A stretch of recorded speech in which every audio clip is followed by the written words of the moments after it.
Welcome to Localize. In this video, we'll show you how to use the Activity Stream feature to see who's been doing what in your dashboard. After logging in, navigate to the Activity Stream page in the Manage Organization area. Here we see the Activity Stream page. The Activity Stream tracks many events as they occur in your dashboard. You have several filters available to you so you can quickly find the events you are searching for. You can filter by project, user, and events in any combination. If we filter by a specific user, we can see what that user was doing and when. Let's say that you want to remove an inactive team member to make room for a new team member.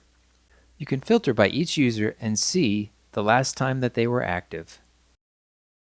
If you want to filter on specific events, first deselect all, then select a specific event type. Here you can see when a team member was added. Let's look at when we updated any project settings.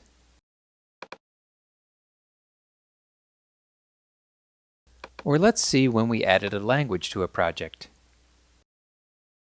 Each event type will show some common information, including the name of the event, the time the event occurred, the email address of the user, and the IP address of the user.